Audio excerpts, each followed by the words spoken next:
Long ago, before our time, boys, in the days of steam and rail, far beyond this cozy harbor, you could see their lofty sails as they set their nets and drifted at the mercy of the wind. How I often dream about them, wooden boats and iron men. From the North Sea to Lake Erie, with their families they came. In a strange new land, they toiled so hard to carry out their dreams. And they built their boats and houses from the trees along the shore. And they formed a fine tradition that will last evermore. Take me back to that time. Let me drift across the line. Let me feel the combers rolling as we sail in endless time.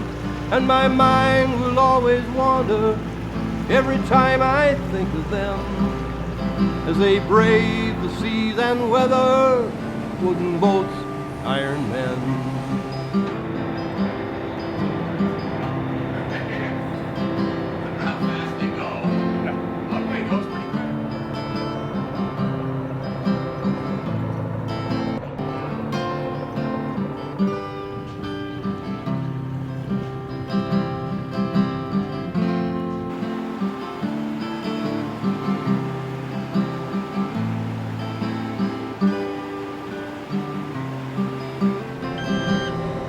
Nowadays we ply the waters, in our steel boats we make way. In the footsteps of our fathers we have felt the winds of change. But our hearts are often drawn back to another time and place, and the men who rode Lake Erie on a more romantic day. Well, it's going to tell me who it is, how big the boat they are, and everything else. If I put it on the next one out, it tells me who they are. But we're not going where they are yet. We're just heading in that general direction of where we know we're going to be going to look first.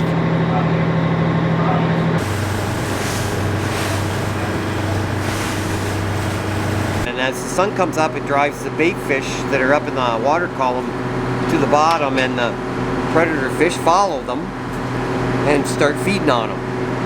And that's hopefully some of them swim through our nets. My dad got me out of bed at 7 years old to come and steer the boat on the weekends. So I mean, I've been doing it ever since I was just young, right? So it's something that kind of, I said I'd never be a fisherman, and here I am 41 years later being a fisherman still. With the gill netting, it's a little more of a, you got to have a little more boxy, maybe if that's the right word or not. You have to be able to get the nets in front of the fish, because if you're behind the fish, you won't get anything. Gill nets don't work unless the fish swim into them. So you've got to kind of figure out, where that fish is going to be that day. You necessarily, if you set the nets behind the fish, chances are you're not going to get very many fish. So you got to try and get your gear in front of them, in a sense. Whereas you go trawling, you look on the fish recorder, and when you see the fish on the bottom, then you set your net and drag it through there. So it's more of a search. You go around searching. Like there's lots of days when we wouldn't even set the net until noon hour, until we found where they were, right? Because I mean, you can drag all day long, and if you don't see anything, you're not going to catch anything. Right. So in a sense, like the smelting, you've got to kind of locate them. Whereas the gill netting, you go by what worked in the past, maybe more so. I like to equate it to 10% knowledge and 90% luck. Okay. I know that sounds a little cliche, but it's really true.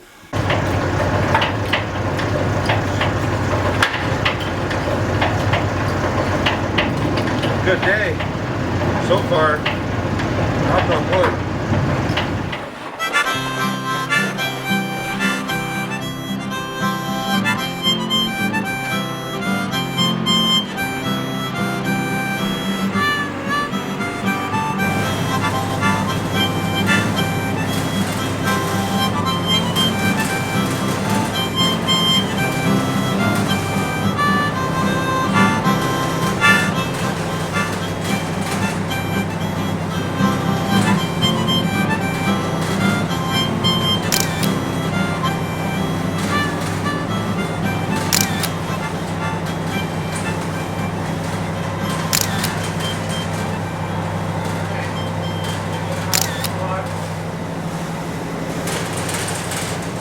There she is.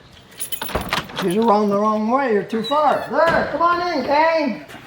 Gang. Took a while, but we made it. I better get the boys on. There, we're tuned in now. I got nothing more to say. I had a Rudy on the outside boat here, 90 feet plus, and not seeing too much yet, just the scattered stuff so far. Right, okay, that's all I see. Doesn't see Colonel stopped yet, so it must not be too good out there. Yeah, as the morning went on after you guys got around the end there yesterday, you started to see a little more red flecks into the showing that's just that scattered stuff. That's when they started to add up. You see a little bit of color in that bottom 8 feet, 10 feet there. You see a little bit more red or oranges mixing in there. That's heavier concentration of fish. That's what we want to see more of. That means we'll get more fish per hour.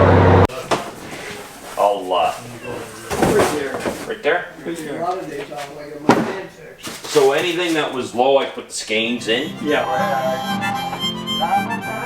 Straight on again.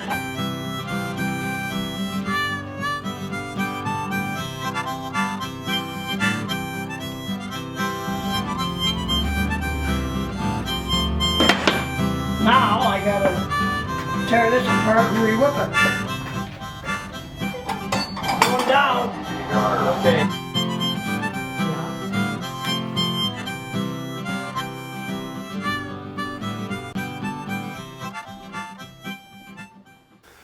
I was a deckhand on a boat called the Leonard S. And we had a photographer come out from the Toronto Star to take pictures. And this is a photo of me that he took and was in the Toronto Star. And after I got out of the fishing game, I started painting and carving. And so this is a relief carving on a piece of scrap wood, and it's painted with acrylic paint. Started trawling in about 1960. And one of the things that was, they asked the guys at that time, well, how do you want to get paid? They said, do you want to work on a share of the catch like we always have worked? Or would you be interested in having a salary? And the guys, nobody had ever had a salary that worked on the fishing boats. And they asked them, they said, how much would the salary be?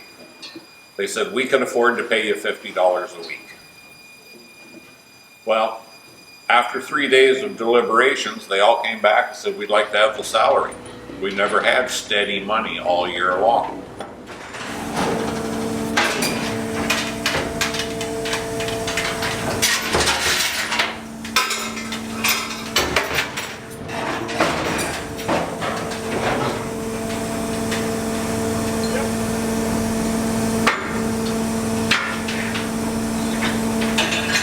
When I was fishing, we fished 365 days of the year, a lot of it in the winter, in the really severe cold weather months.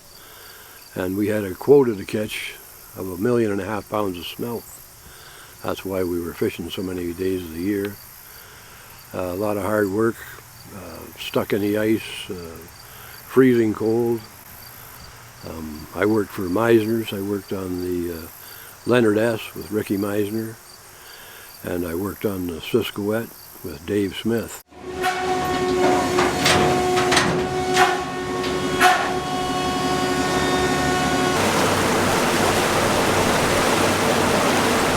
The doors are made to hold it open. See how the grooves in the doors are cut through the water. When they go in the water forces them out, makes the net open sideways. And floats will make it open up, and the lead chain and everything on the bottom holds it down. So it opens up like a mouth of a whale or something at the bottom.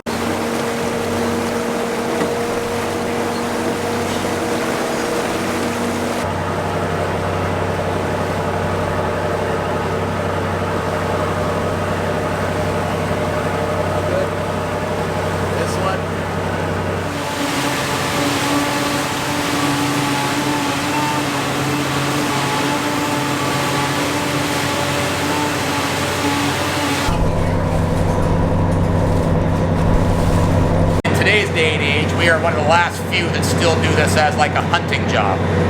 There's a lot of fish farming and stuff like that now, whereas you don't have to find we get a higher quality fish because we're in their natural habitat. We're out here where they belong, right? Yep, when I first started, you get a half a share. You wouldn't think of kids nowadays wouldn't think of that. No. And when you got as good as the worst guy in the boat, you got a full share. How's that go? How's that work, eh, Wayne? Yeah.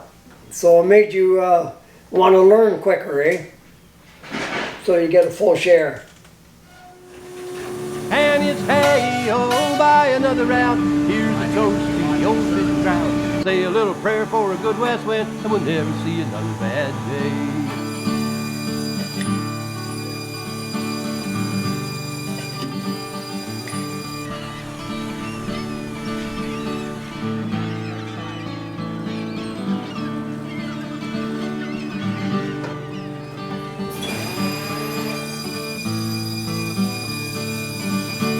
Well, I ride the lake to make my pay, and I leave this port for the break of day. Maybe they'll leave the midwater range by the time the sun comes up. So turn her with the sun and have a little fun, picking out fish till the day is done. Ice them down, scrub the deck, take a little walk uptown. And it's hey-oh, buy another round. Here's a toast to the old fishing grounds. Say a little prayer for a good west wind, and we'll never see another bad day.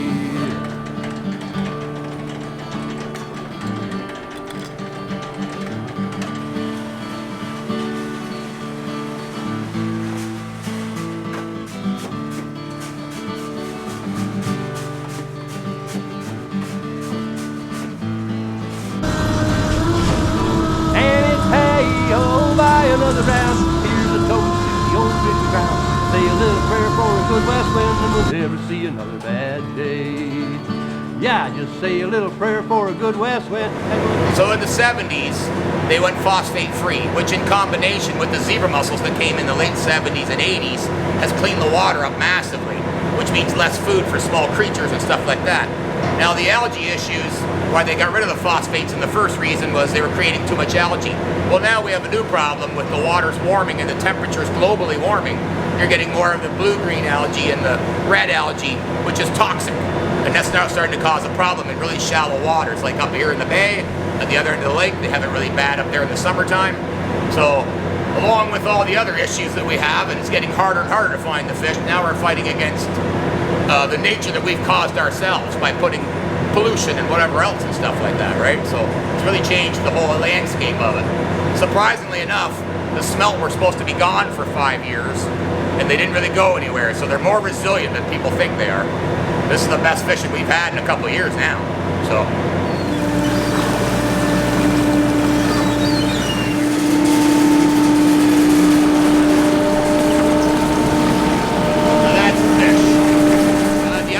Up near Detroit, where the river comes out, everywhere from Point Pelee up is 15 feet of water, except for where the channel's been blasted out for the freighters. So in 15 feet of water, it warms up really quick, creates algae much quicker. They're having a much bigger problem at the other end of the lake.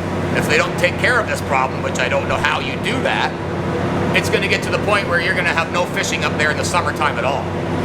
Like it's become it's a global problem. Well, Lake Winnipeg has a very similar problem. They're a very shallow lake. They have a lot of algae growing in there. A lot of it's from farm runoff. The more farms you need, the more space you have to take up, the less settling ponds and stuff like that, where you can let the algae dissipate into the ground. Instead, now it flows right into the lake. So you're getting more and more of this stuff putting into our lakes. And what do you do with that, right?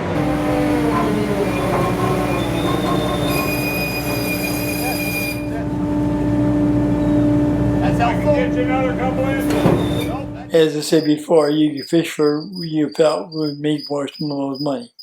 If you're perch fishing, perch at that time were 3 cents a pound.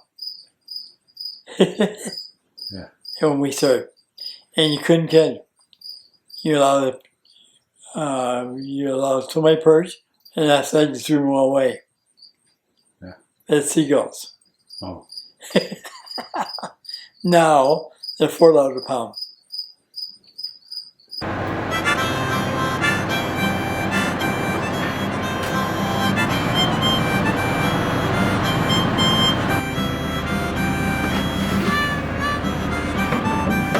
Storms can come up very quickly. Lake Erie is known because it's very shallow. It can change from virtually flat to 15-foot waves in less time than it can take you to get the net aboard the boat.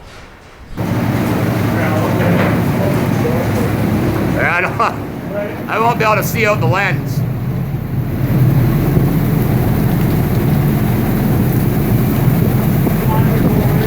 Holy crap.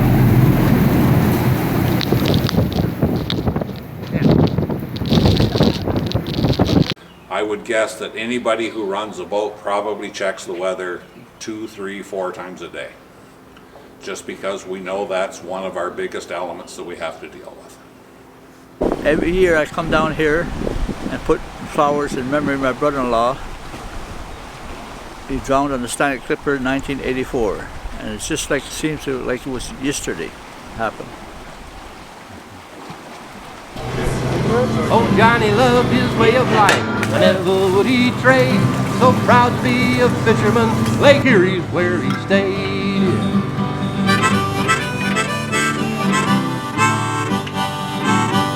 And when the weather turned to gale and kept him home at port, he'd mend his nets and tell a tale while waiting out the storm. Oh, Johnny was a married man, he loved his family, but he couldn't help the silent call that drew him out to sea. When I was 8 years old, I started doing it, and at that time, we didn't have automatic pilots on the boat. And one of the things they would have me do is they would turn a fish box upside down to make me tall enough to see out the windows. And they would tell me to steer the boat, because if I could steer the boat and watch, then it freed up one other adult to help pick the fish out of the nets. So they was used, I think at that time, my father was first mate to one of my uncles. And so at 7 or 8, I started learning to drive the boats, steer the boats. So if we're going to try to do the math on that, it would take 8 years off of where I am. That would be, I guess I started doing this 65 years ago.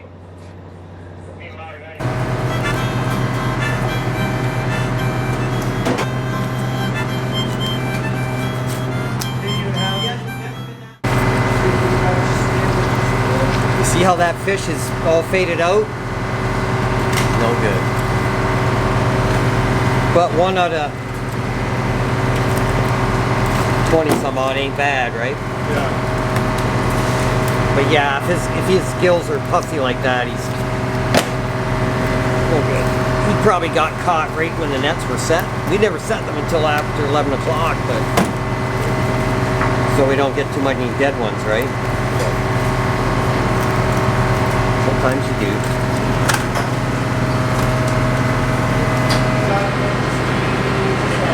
The other fishermen are, it's one big family. They're my brothers. They call me sister. And if anything, they'd help me. If I can't do something, they'd be like, no problem, which is rare. But I just like, yep, I can do this. But I have a close relationship with all the boys. One big family. I'm really proud of myself for doing this. Like, it takes a lot of strength, willpower to keep it up day after day. And first getting back into spring fishing, you're like, okay, I stretch on the boat, but to be doing this and working with all men, and there's not another girl that I know in the area in the ports that's working on the boat. So I'm like, wow, I wow myself a lot of times. The fishery is well maintained. We've been at this, the quota system came out in 1985, and I honestly think that other fisheries could tear some pages out of our book and learn how to operate their fisheries properly and sustainably. I think, because we're still here since 1985, since the quotas have been implemented, and we seem to be able to go out there every year and still catch fish, which to me is, I think we've been pretty good stewards of the resource, to be honest with you. And I'm the last person that wants to catch every fish in Lake Erie, because then I'm out of a job, right?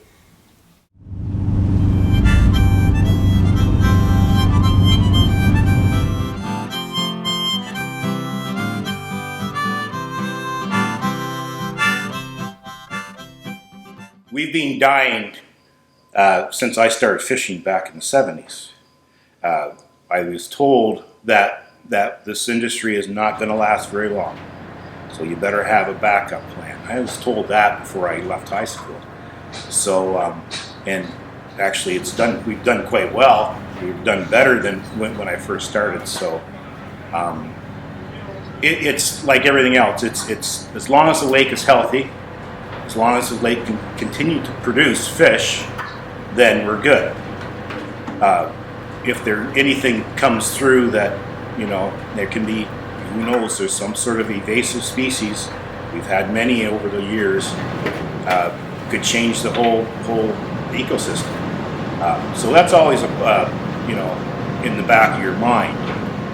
Most of the perch and pickerel, other than being sold in the communities along the water, that are like the hotels and restaurants here that sell the perch or the pickerel. The same happens in virtually all of the other harbors along the lake.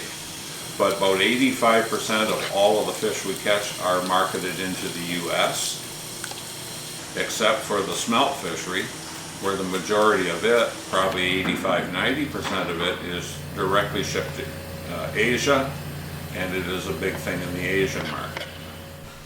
Even though I'm curator of the Port Dover Museum, so every day I'm experiencing things from the fishing industry, it still excites me to go down to the pier with the rest of the locals to make sure that the fish boats are coming in at the end of the day, and to see the scene with these classic fish tugs coming through the channel with the seagulls just flying around them from the fresh fish on board.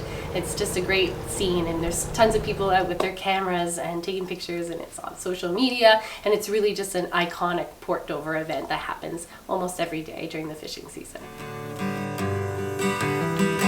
Oh, take me down to Erie shore, where the white gulls cry and the blackback soar, to where the air And the time is fresh and new, 13:45. and the sunsets glow when the day is through. Out on the waves I wanna be, to feel the roll beneath my feet, and bend my back with honest men, and do my share when the nets come in.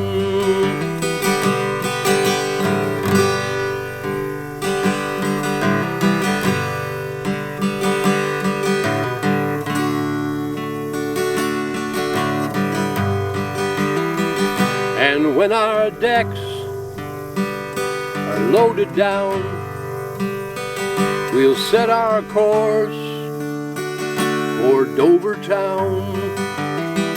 Snug in this harbor we will rest until the morning breaks again. Oh, take me down to Erie shore, where the white gulls cry and the blackbacks soar.